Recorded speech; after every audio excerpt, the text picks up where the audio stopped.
Hello, everyone, and welcome back to our channel to another exciting episode.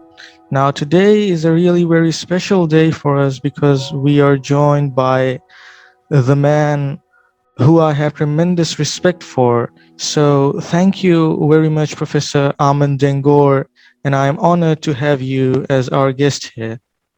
Thank you very much, Mahdi.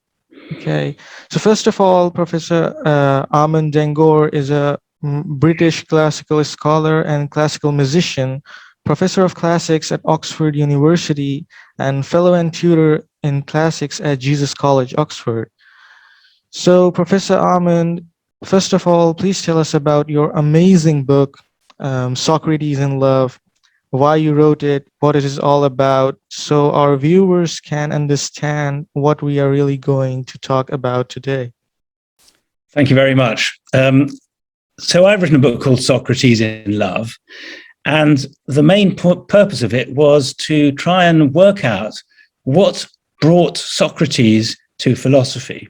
So we all know he is the founder of the Western philosophical tradition, so he is seen to be, but he never wrote anything. His pupil Plato did. And Plato only knew Socrates when Socrates was an old man. So the main picture we get is of Socrates talking to people in the marketplace, the agora of Athens, philosophizing, walking around, but as a man in his 50s and 60s. Now, how did such a person arise in ancient Athens? This was the question I wanted to know, wanted to ask. How did he come up with some of his essential ideas? And so I started investigating the evidence for his earlier life. And some of it, pretty well all of it, is known to scholars, but they hadn't quite put it together.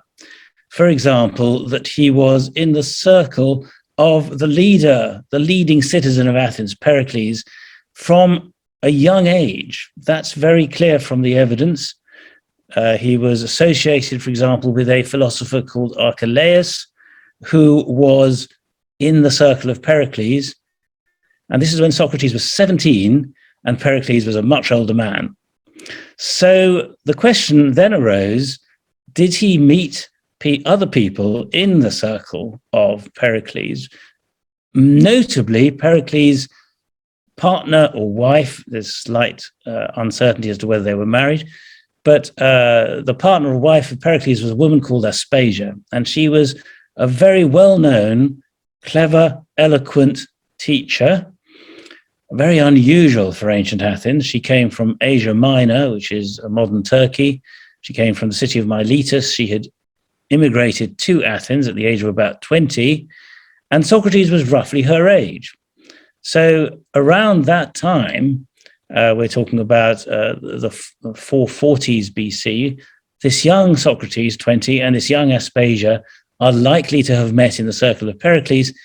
And amazingly, I discovered in the text a piece of evidence that Plato, I think, must have intended us to understand, which was that the person who teaches Socrates what he claims to know about, the only thing he claims to know about, and that is love, in the Symposium of Plato, which is a wonderful dialogue about love, is a woman called Diotima, who doesn't seem to exist otherwise, but whose name indicates honored by Pericles, and therefore seems to me to point to Aspasia.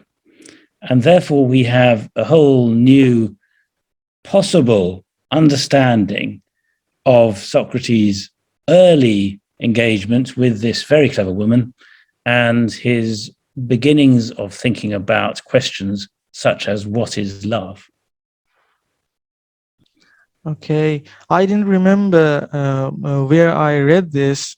I guess in some philosophical text, as I remember, and it goes like this: that if an idea about a thing changes, you will not find it same again.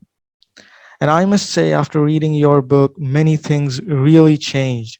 I mean, about why the Greek culture is something important, about classical Athens, political system in Athens, and of course about Socrates.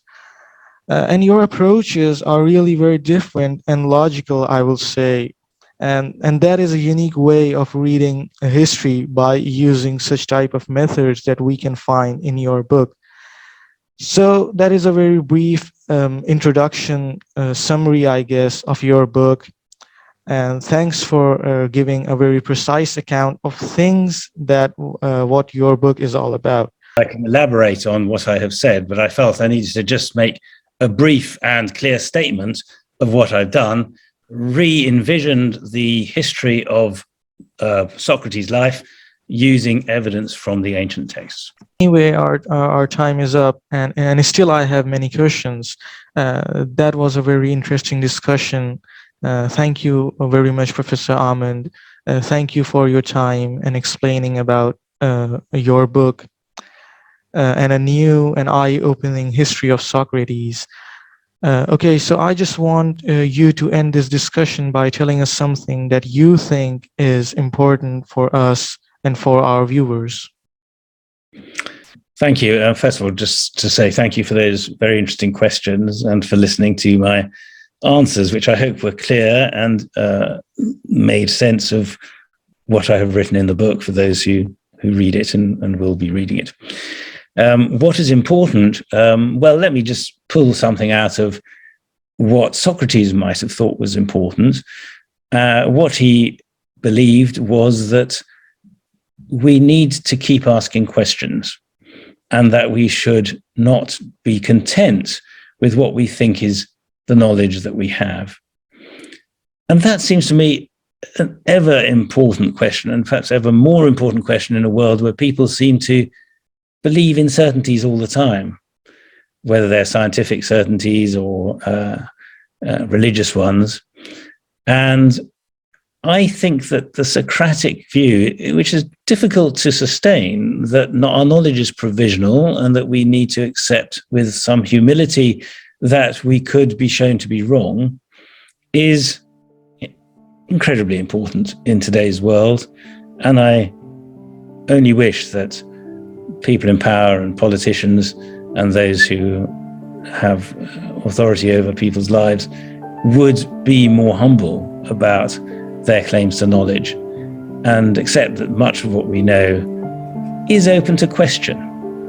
Doesn't mean we have to change our mind, but we should at least be open to questioning and examining the things that we claim to know for certain. Okay, thank you very much, Professor Armand.